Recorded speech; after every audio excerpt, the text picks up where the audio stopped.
বর্তমান সরকারের নির্বাচনী ইশতেহারেও নারী ক্ষমতায়নের অগ্রাধিকার পেয়েছে।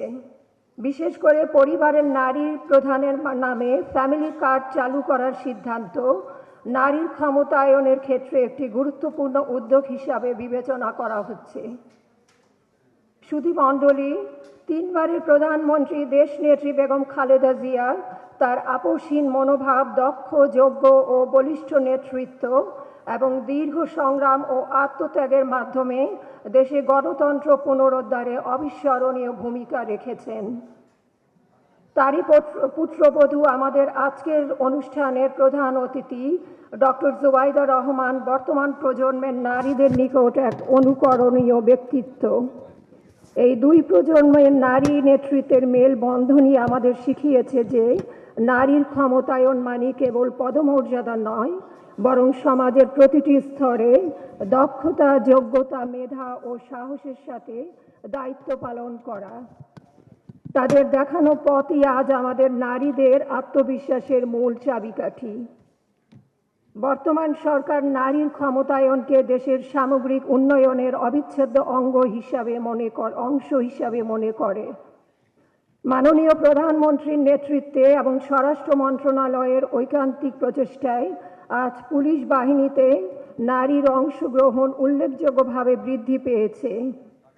মাতৃত্বকালীন ছুটির সময়সীমা বৃদ্ধি, নারী উদ্যোক্তাদের জন্য সহজ শর্তে ঋণ প্রদান এবং তৃণমূল পর্যায়ে নারীদের স্বাস্থ্য ও নিরাপত্তা নিশ্চিত করতে সরকার নিরলসভাবে কাজ করে যাচ্ছে।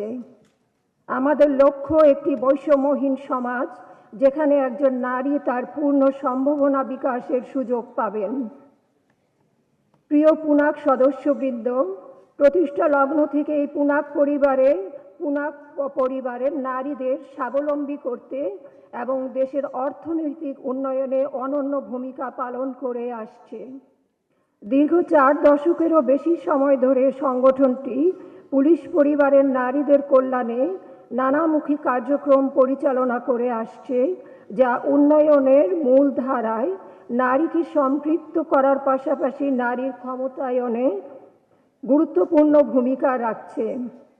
পুলিশ পরিবারের নারীদের স্বনির্ভর করার লক্ষ্যে প্রশিক্ষণ কর্মসূচি, সন্তানদের শিক্ষা সহায়তা কার্যক্রম, স্বাস্থ্যসেবা ও সচেতনতামূলক কর্মকাণ্ড সহ পুনাকের সামাজিক ও মানবিক উদ্যোগ দেশের উন্নয়ন ও অগ্রযাত্রায় যুক্ত করেছে নতুন মাত্রা। বিভিন্ন সেমিনার, মেডিকেল ক্যাম্প, স্বাস্থ্য ও পরিবেশ সচেতনতামূলক কার্যক্রম গ্রহণের মাধ্যমে সংগঠনটি পুলিশ বাহিনীর ভাবমূর্তি উজ্জ্বল করতে সহায়ক ভূমিকা রাখছে।